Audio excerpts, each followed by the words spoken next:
August offer. Germany achieved quick victories in the Second World War to pose difficulties for the British who stood alone with the fall of France.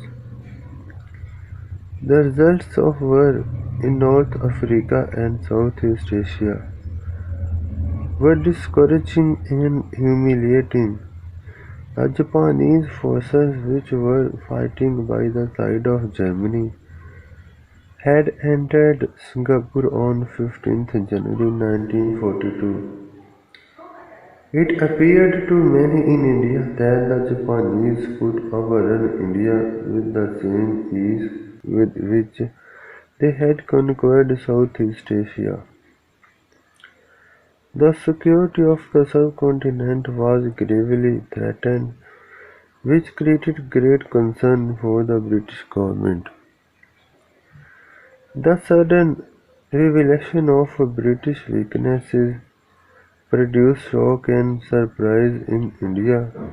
The British government was faced with a number of problems and wanted to win the cooperation of the Indian people and political parties to cope with the war requirements.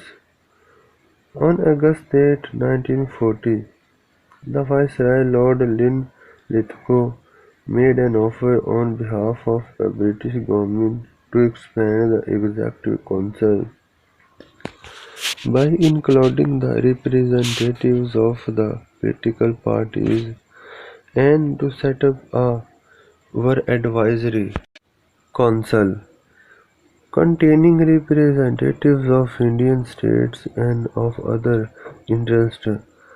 After the war, an Indian constitution-making body would be set up to advise a new constitution with due regard for the minorities. The British government, however, made it clear that they could not think of transfer of power to any party at present whose authority was directly denied by a large and powerful elements in India's national life, nor could they be a party in suppressing those elements to install government. They hoped that cooperative endeavor for victory in war would pave the way towards the attainment by India of that free and equal partnership in the British Commonwealth, which remains the proclaimed and accepted goal of imperial crown of the British Parliament. The Muslim League and Congress both rejected the offer made by the Viceroy. Congress wanted the transfer of power at all costs, while the Muslim League rejected it because it promised inadequate representation to the Muslims in the government. In fact, the British wanted to win the war first and transfer of power afterward. The Congress demanded power at once and a Hindu-Muslim settlement afterwards. The two communities, Hindus and Muslims, stood at daggers drawn to further pollute the political climate of the country. The people were not prepared to cooperate with the government in war without getting a positive assurance from the government about their demands. The government was unable to cope with the war without the cooperation of the people. Prime Minister Mr. Churchill declared that a responsible delegation would soon be sent to India for talks with Indian leaders to suggest recommendations for the constitutional reforms in India. After August's offer, the British government sent Cripps mission. The British government appointed a delegation under the chairmanship of Sir Stafford Cripps, a prominent member of the War Cabinet of England. The Cripps mission reached New Delhi on March 23, 1942 to hold discussions with Indian leaders. The Cripps mission could not hold talks with the Indian leaders and left after a fortnight.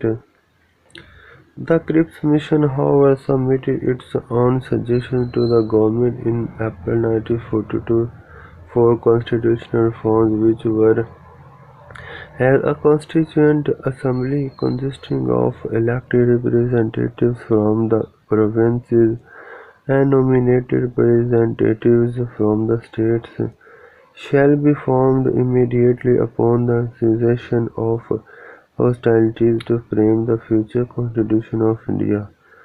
The Constitution framed by the Constituent Assembly shall have to be accepted on the following grounds: any province or state should be free either to adhere or not to adhere to the new constitution. Meanwhile, the British government would retain the control of the defence of India. A fresh agreement would have to be concluded between the Constituent Assembly and the British government to settle the issues pertaining to the transfer of power. The Government of India Act 1935 shall remain in force until the cessation of war. The Commander-in-Chief and Finance Minister shall be a British national. The suggestions are to be accepted or rejected as a whole, and there shall be no amendments. The recommendations would be implemented only if both Muslim League and Congress accept them unanimously. Congress rejected the Cripps proposals on the advice of Gandhi, who regarded it as a post-dated check on a falling blank. The Muslim League also rejected them because the proposal did not concede Pakistan unequivocally. Gandhi now began to press for an immediate withdrawal of the British from India and the transfer of power to the Congress without any prior settlement with any other party. So, therefore, Gandhi started Quit India movement, and Quaid Azam decided to leave aside without involvement with the movement of Gandhi.